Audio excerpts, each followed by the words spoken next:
Okey, sekarang kita akan masuk tajuk 10.2 iaitu Simple Linear Regression.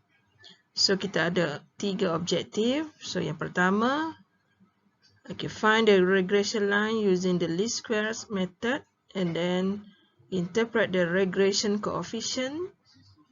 The last one, produce y equals to a plus bx by using the regression line. Okey, nota yang kelima. So, the linear regression equation is the equation that defines the linear relationship between two variables. So, the best fitted line is known as a regression line. So, the equation of the straight line can be determined by using the least square method. Okey, untuk nota nombor 8. Untuk kita mencari linear regression line, kita boleh memasukkan nilai y sama dengan a tambah bx. So, di mana kat sini mula-mula kita memang kena cari nilai b dahulu. Okey, cari nilai b. So, kita akan masukkan nilai-nilai jumlah xy, jumlah x, jumlah y, jumlah x kuasa 2 dan juga jumlah x yang dikuasa 2kan. Okey, selepas tu bila dah dapat nilai b, baru kita gunakan nilai b untuk mendapatkan nilai a. Okey, so di sini a dan b kita panggil perkali regresi, regression coefficient. Lepas tu b merujuk kepada kecerunan garis lurus regression line. Dan seterusnya, nilai A merujuk kepada pintasan Y bagi garis lurus ini.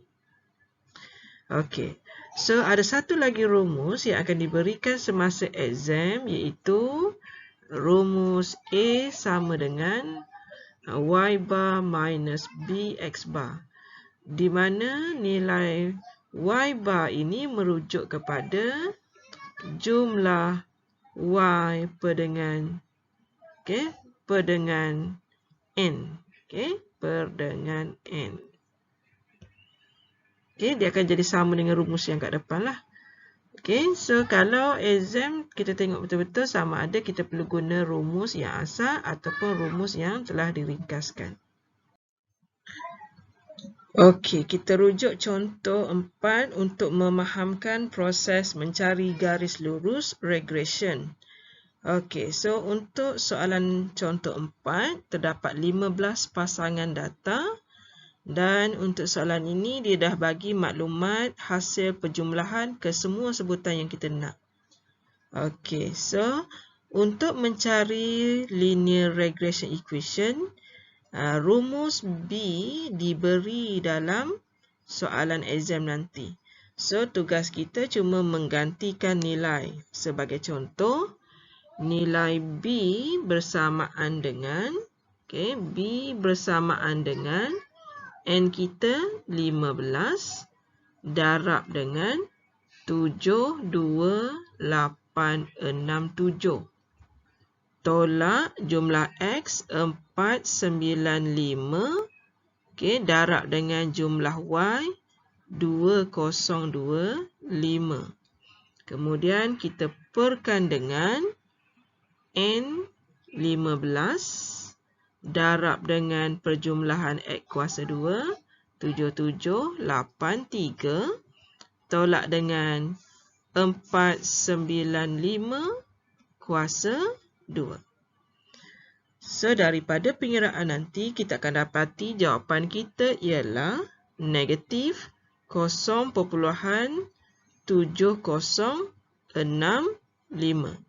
Okey, so kita dah dapat nilai perkali bagi B ataupun kecerunan. Okey, seterusnya kita nak mencari nilai A dengan menggunakan nilai B yang baru kita dapat tadi.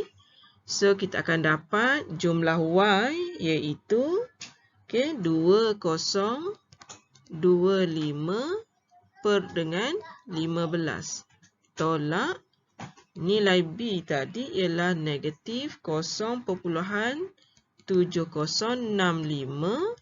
didarab dengan jumlah X 495 per dengan kuantiti dia, N dia 15. So, yang nilai A ni kita perlu berhati-hati sebab ada tanda tolak-tolak di situ. So, daripada pengiraan kita akan dapati jawapannya ialah 150.3145.